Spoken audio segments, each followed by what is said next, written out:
Hi, everybody. Thanks for listening. I'm Jenny. I'm a life coach. And today I'm talking about why work is hard for empaths and INFJs. The 40-hour work week is pretty outdated. It's based on the assumption that someone else would be doing all the cooking and the cleaning and the errands.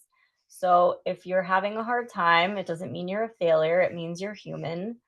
Our society is sick, and 40 hours a week is too much to spend at a job. Our society just expects us to be born, suppress our needs, deny our true desires, enter the school system, lose our creativity, okay, become a false version of ourselves, work at jobs we have no passion for, live for external validation, and then cope with that by medicating ourselves or self medicating just to continue functioning. Um, Human existence could have just been this beautiful time laying on a beach, naked, eating fruit, okay, but somewhere they decided that having bills and insurance was a better idea. And now here we are. So, we're not supposed to be at work all day. We're supposed to be foraging for mushrooms outside walkable communities of 100 to 150 people who know each other by name and share the burdens of infrastructure, healthcare, and child rearing. Okay, that is how we're supposed to live. Um, we're only supposed to work about 4 hours a day.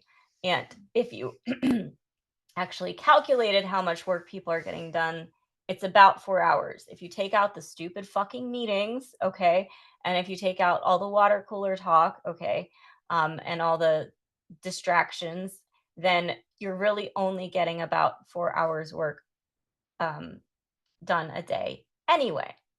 Yet we're trapped for 8. Okay.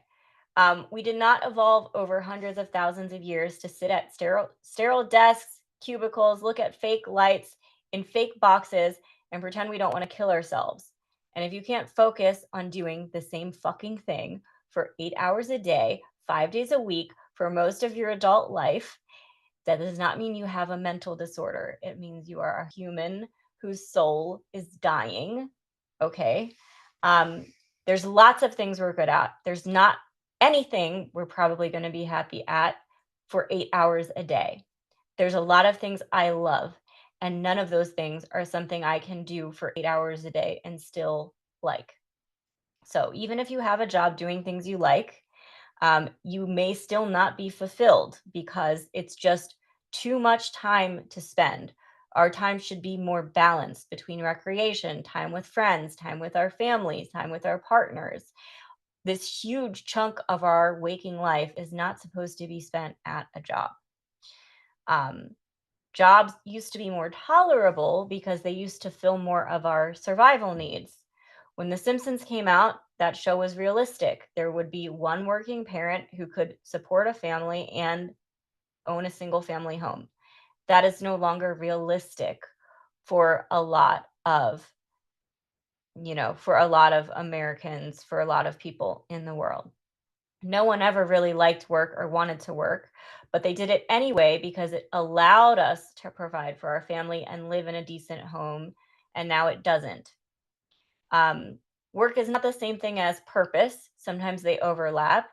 Sometimes your job is related to your purpose, but purpose is not about a job or a job title. It's about your essence, it's about your soul's purpose here on earth. So, a surgeon's purpose or essence is a healer. A parent's essence is a caregiver.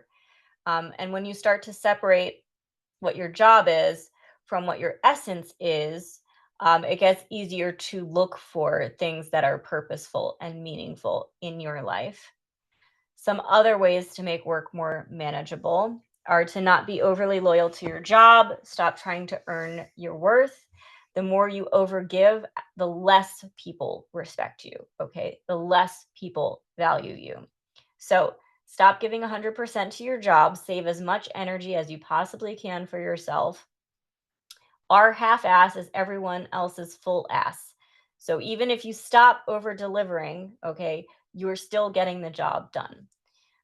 Work part time if you can afford to. Ask for a raise. Try to get comfortable asking for raises or quit. Go get a better job. It's usually easier to get a raise by quitting your job and going somewhere else than it is to ask for a raise.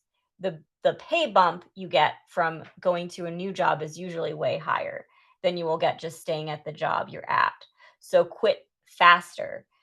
You can get way more years of experience in a short amount of time if you quit faster. You can get bigger raises more often if you quit faster. If you're willing to get a mental health diagnosis, or if you have one, you can ask for accommodations through the Americans with Disabilities Act. If you're an American and if your company is big enough, you can join a union job or you can look to unionize at your job. You can start your own side business to take advantage of tax write offs. But more than anything, okay, how do you get ahead at your job is you just make people feel good. You just make them laugh. Empaths are great at this, okay? Making people feel good and making them laugh will get you way, way farther than hard work ever will. And we're good at reading people and knowing what they need, okay? You can leverage that here. Success in the workplace is harder for us. Um, if you were to average out, okay, the giftedness of the Myers-Briggs personality types, intuitives come out at the top.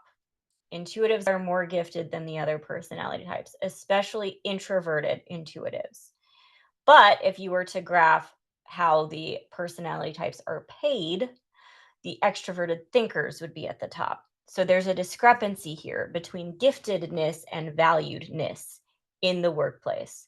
Soft skills are valued less than hard skills.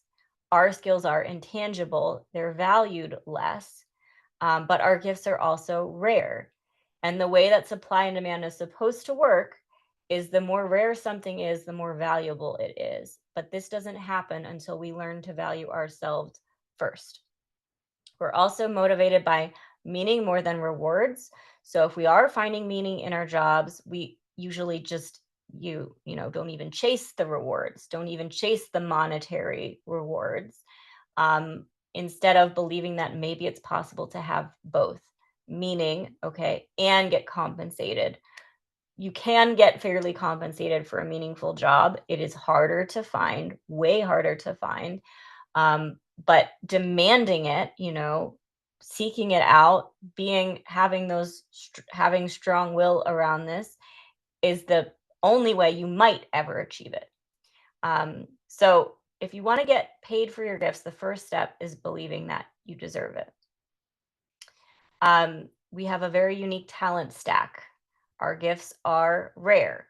You can combine multiple skills and knowledge areas in order to possess a unique talent stack that no one else has. Okay.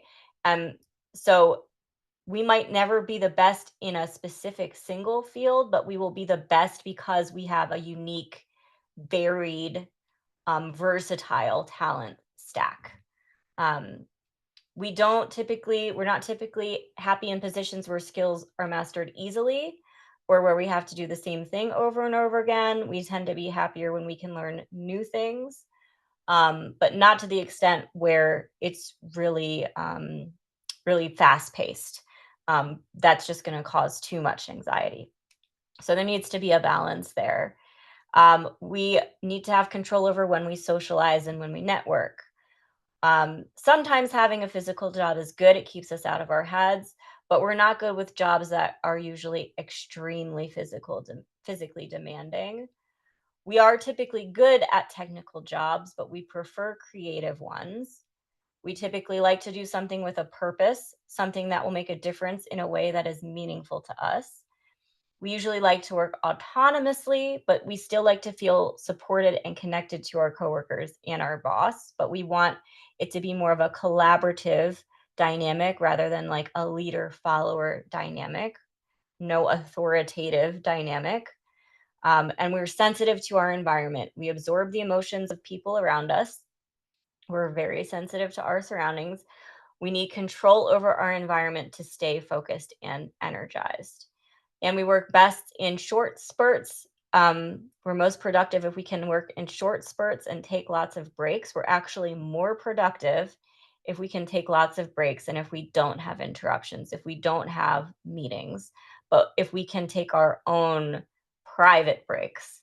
Our intuitive skills and our intuitive skills and our pattern recognition to use those the best, we need to be able to go in deep time where where our breaks are self-led, not interrupted by meetings and other things. So, to recap, we need variety. We need to be in harmony with our personal beliefs. We need collaborative leadership. We need to work autonomously. We need a friendly, respectful environment. We need freedom to plan and achieve our goals creatively. We need time for analysis, imagination, creative thinking, huge chunks of time without interruptions, free from conflict and power plays. Let us organize our own time and workspace. Let us strategize and envision um, something that has a positive impact on others. Culture is important. Work life balance is important. Who our coworkers are is important. Having control over our environment is important. Having lots of breaks but not lots of interruptions is important. So, strategies for more success at work. Say no faster to the wrong jobs. Maybe you can't quit your job now, but you can keep looking for something better over and over and over again. You don't have to wait for an arbitrary passage of time. Don't be too loyal to your job. Don't feel guilty about job hopping because it's the best way to get a raise most of the time.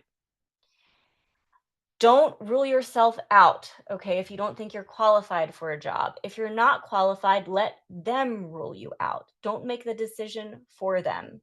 Apply to jobs and let them decide if you're good enough. Don't rule yourself out automatically. Um, Working with people is automatically draining for introverts. We're people pleasers. So we have to enforce our work life balance. We have to enforce our work boundaries. No one else is going to enforce them for us. So we have to have really strict work life boundaries. Jobs will take advantage of you as much as you let them. Um, Learn through doing. We need to experience jobs firsthand to know if it's really a good fit. Okay, it's not easy to know if a job's going to be a good fit until you're already there. Pay attention to the language they use. If they use really intense language in the job post, okay, that's a pretty good sign. It's going to be in an intense work environment, but it's not always that clear. A lot of the times we just need to try a job to decide if we like it. There's too many unseen factors like the culture, like the work life balance, the leadership style, how mistakes are handled. Those elements aren't listed on job descriptions. So when you're being interviewed for a job, you should be interviewing them just as hard. Ask what the meeting structure is like, all of those things. Interview them just as much as they're interviewing you. Um, Think about changing your perception of money. INFJs often see money as negative. They undervalue their worth, which leads to lower paying jobs. We struggle to demand fair compensation, and we tend to overgive. So get comfortable believing that you deserve money. And your homework is to brainstorm if you were to take a sabbatical for 1 year, a 1 year break from work, where you could go learn and experience anything you wanted, what would you pick? Okay. And don't feel like you have to pick one specific thing. This can be a whole hodgepodge of languages, instruments, cultures, creative pursuits. Okay. It can be anything and everything you've ever been curious about. So if you were to take a sabbatical from work for 1 year to go learn and experience anything you wanted to do, what would you do within that year? That's everything I have for today, everybody. Thanks for listening. If you want more information, there's links in the description. Thanks so much. Bye.